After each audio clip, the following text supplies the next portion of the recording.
থাকার জন্য ধন্যবাদ। নানা আয়োজনের মধ্য দিয়ে নেত্রকোনায় ব্যাস পূজা অনুষ্ঠিত হয়েছে। সনাতন ধর্মাবলম্বীদের বৈদিক শাস্ত্রের প্রণেতা ব্যাসদেবের পূজায় ছিল ভক্তদের ভিড়। এছাড়াও ইসকনের আচার্য গুরু মহারাজ শ্রী ডক্টর শুভ গোস্বামীর ৭৬তম আবির্ভাব তিথি পালিত হয়েছে। নেত্রকোনা প্রতিনিধি বিজয় চন্দ্র দাসের পাঠানো তথ্যছবিতে আরো জানাচ্ছেন সুদীপ দে। নেত্রকোনা জেলা শাখা ইসকনে নানা আয়োজনে পালিত হয়েছে ব্যাস পূজা।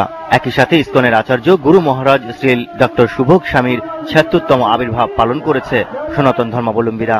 আয়োজনের উদ্বোধন করেন বাংলাদেশ ইসকনের সাধারণ সম্পাদক চারু চন্দ্র দাস ব্রহ্মচারী।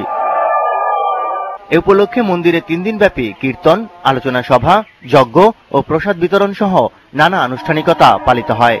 ভক্ত ও অতিথিরা বলেন, সনাতন ধর্মাবলম্বীদের বৈদিক শাস্ত্রের প্রণেতা ব্যাসদেবের পূজা করে ভগবানের সেবা করবে, ভগবানকে কি করে ভালোবাসবে, ভগবানকে কি করে ভালোবাসতে হয় সেই শিক্ষাই গুরুদেব দেন।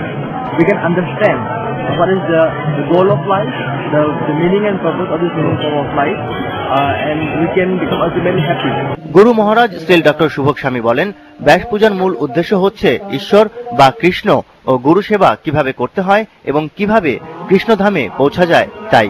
ব্যাস পূজা, Vyasdev compiled Veda and he learned it from Narad Muni, his guru.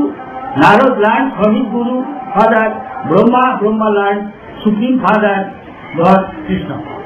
3 দিনব্যাপী এসব আয়োজনে অংশ নেন ভারতের মায়াপুর ইসকনের রামানুজ দাস ব্রহ্মচারী, ঢাকা শাহীবাগ ইসকনের ডক্টর শুভেন্দু তালুকদার, লক্ষ্মীনারায়ণ দাস ব্রহ্মচারী। অনুষ্ঠানে সার্বিক তত্ত্বাবধানে ছিলেন নেত্রকোনা ইসকনের পরিচালক ডক্টর জয়রাম দাস ব্রহ্মচারী। সুদীপ দে, জিটিভি নিউজ। বিগত বছরগুলোতে প্রায়